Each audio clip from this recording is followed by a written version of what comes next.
السلام علیکم دوستو، شعبان کا چاند نظر آ گیا ہے۔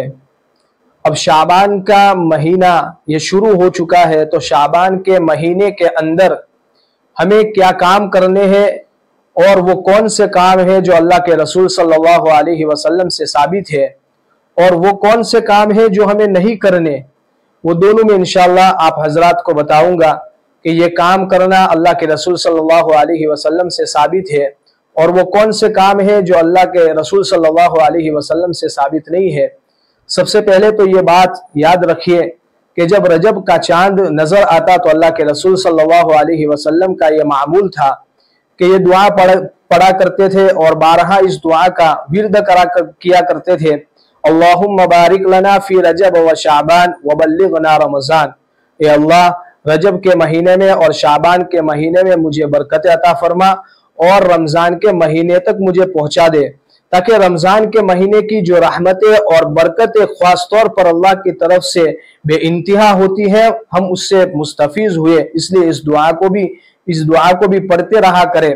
اب شعبان کے مہینے میں اللہ کے رسول صلی اللہ علیہ وسلم کے وہ کون سے کام ہیں جو کیا کرتے تھے، تو حضرت عائشہ رضی اللہ تعالیٰ عنہ فرماتی ہے کہ جب شعبان کا چاند نظر آتا اور شعبان کا مہینہ جب آ جاتا تو اللہ کے رسول صلی اللہ علیہ وسلم بکثرت روزہ رکھا کرتے تھے۔ حالانکہ عام دنوں میں بھی اور عام مہینوں میں بھی اللہ کے حبیب صلی اللہ علیہ وسلم روزے رکھا کرتے تھے، لیکن شعبان کے مہینے میں خاص طور پر روزوں کی کثرت بڑھا دیا کرتے تھے۔ اس لیے عائشہ رضی اللہ تعالیٰ عنہ فرماتی ہے کہ جب میرے کوئی روزے قضا ہو جاتے تو میں شعبان کے مہینے کی انتظار کرتی۔ جب شعبان کا مہینہ آتا تو پیارے آقا صلی اللہ علیہ وسلم بکثرت روزوں کو رکھا کرتے تھے، تو میں بھی ان کے ساتھ قضا روزے جو ہے پورے کر دیا کرتی تھی۔ تو اس مہینے میں سب سے پہلا اور جو سنت طریقہ یہ ہے کہ اللہ کے حبیب صلی اللہ علیہ وسلم بکثرت اس مہینے میں روزہ رکھا کرتے تھے، اور اس کے علاوہ نفل عبادتوں کو بڑھا دیا کرتے تھے، جیسے قرآن کی تلاوت ہے، نفل نمازیں ہے، ذکر و اذکار ہے، صدقہ خیرات ہے۔ اور حالانکہ عام دنوں میں بھی اللہ کے رسول صلی اللہ علیہ وسلم کی عبادتیں بہت زیادہ تھی۔ حدیثوں میں آتا ہے کہ اتنی لمبی نمازیں پڑھتے کہ پاؤں میں ورم آ جاتے۔ حالانکہ ہم سوچے اور ہم دیکھے کہ کبھی ایسا موقع ہماری زندگی میں اپنی ذات پہ آیا ہے کہ ہمارے پاؤں جو ہے نماز کی وجہ سے پھول گئے ہو اور ورم آ گئے ہو۔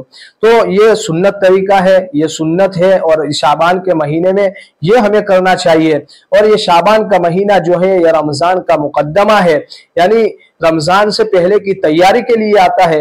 اگر کسی محلے میں کسی کے گھر میں شادی ہو تو پہلے سے تیاریاں ہوتی ہے، باہر سے آنے والے آدمی کو یہ پتہ چل جاتا ہے کہ اس گھر میں شادی ہے اور کچھ فنکشن ہے۔ اسی طرح یہ شعبان کا مہینہ یہ رمضان کا مقدمہ ہے۔ ہم اپنی عبادتوں کو بڑھا دیں تاکہ رمضان میں آسانی سے ہم عبادتیں کر سکیں۔ ہاں، ایک بات یہ یاد رکھیں کہ شعبان کے آخری 3 دن میں روزے نہ رکھے، 27، 28 اور 29ویں تاریخ کو روزے نہ رکھے۔ باقی جو ہے جتنا ہو سکے ہم اپنی نفلی عبادتوں کو بڑھائیں، یہ سنت طریقہ ہے۔ اس کے علاوہ جتنے بھی سوشل میڈیا پر لوگ بتا رہے ہیں کہ بھئی شعبان کے مہینے میں یہ وظیفہ کرے، وہ وظیفہ کرے، اس سے یہ فائدہ ہوگا، یہ سب لغویات ہے، یہ سب بدعات ہے، یہ خرافات ہے۔ اس کا اسلام سے اور اللہ کے حبیب صلی اللہ علیہ وسلم کے طریقوں سے کوئی فائدہ نہیں ہے۔ انسان اور مسلمان ان وظیفوں کے چکر میں رہ کر سنتوں کو چھوڑ رہا ہے، اور جو طریقہ شریعت نے ہمیں بتایا ہے ان طریقوں کو چھوڑ کر وظیفوں کے پیچھے لگا ہوا ہے۔ اس لیے اس بات کو یاد رکھیں کہ اس مہینے میں نفلی جتنی عبادتیں ہیں جتنا ہو سکے ہم اپنی عبادتوں کو بڑھائیں تاکہ رمضان میں عبادتیں کرنا ہمارے لیے آسان ہو۔ اللہ تعالی ہمیں ان باتوں پر عمل کرنے کی توفیق عطا فرمائے۔